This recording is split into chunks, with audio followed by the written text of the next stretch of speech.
Welcome to the Life Coach Podcast, where we explore the psychology of success, growth, and human behavior, one thought at a time. I'm your host, and today's episode dives into one of the most misunderstood but powerful ideas. Think as you like, but behave like others. Why should I behave like others when I'm told all my life to be unique or stand out? Well, that's exactly what we're going to unpack today, the deep, practical wisdom behind this thought. So, grab your coffee, sit back, and let's explore why being socially smart is not the same as losing your individuality. Let's start with the first half, think as you like. It means you have complete freedom in your inner world, your beliefs, your imagination, your opinions. Nobody can control what you think or what you believe deep inside.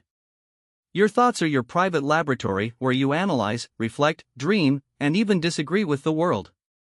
That's where your authenticity lives. Every great innovator, leader, or thinker, from Einstein to Steve Jobs, thought differently. They dared to question norms. They didn't let society dictate their mental framework. So yes, think freely, question deeply, and stay true to your values. That's your inner strength. But here comes the tricky part. Now, the second part, behave like others. This doesn't mean you should fake your personality or follow the crowd blindly. It means understand the social game.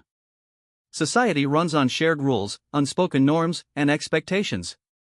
If you want peace, influence, and success, you must learn to navigate them smartly. Here's an example. Imagine you have a brilliant idea in your company. But instead of presenting it with respect and structure, you dismiss others' opinions and act like you know everything. Even if you're right, people will resist you. Why? Because behavior breaks trust faster than intelligence builds it. So behaving like others means adapting, reading the room, respecting boundaries, and blending in enough to build acceptance, so that your ideas have a platform to stand on. In short, think like a genius, but move like a diplomat. This balance is the secret art of emotional intelligence. Let's be honest. In today's world, everyone talks about being real, raw, and authentic. And yes, that's important. But authenticity doesn't mean oversharing everything, everywhere, with everyone. For example, if you're angry at work, authenticity doesn't mean yelling. It means managing your emotion, expressing yourself calmly, and staying professional. True maturity is this. You stay authentic in thought but adapt in behavior. You know when to express and when to observe. That's how emotionally intelligent people rise. Not by pretending, but by understanding context. Let's take a few real-world scenarios. Example 1, the social gathering. You might not enjoy small talk. You may prefer deep, meaningful conversations. But when you're at a family function or networking event, you still engage politely.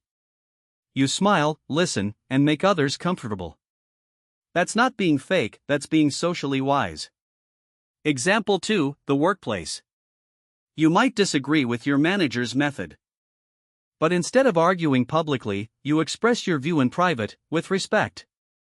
You protect your reputation while staying true to your thinking. Example 3, online life. You might have strong opinions about politics, religion, or society. But you know when expressing them could harm your brand or peace of mind. So you choose to share selectively. In all these cases, you're thinking as you like, but behaving in alignment with the world you live in. That's wisdom. Let's look at this from a success psychology point of view. Every successful person you admire, whether it's a CEO, spiritual teacher, or world leader, has mastered adaptability. They think differently, but they know how to speak the world's language. Because remember, society rarely rewards rebels who fight everything. It rewards those who understand the system and use it intelligently. So, if you want influence, not isolation, learn to translate your inner uniqueness into socially acceptable behavior. This is not manipulation, it's emotional strategy.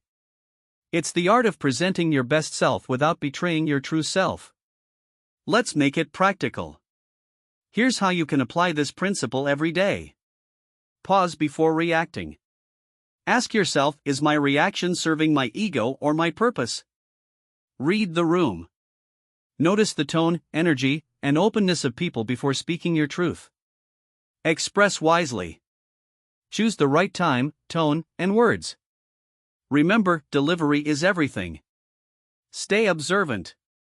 Watch how emotionally intelligent people handle pressure or disagreement.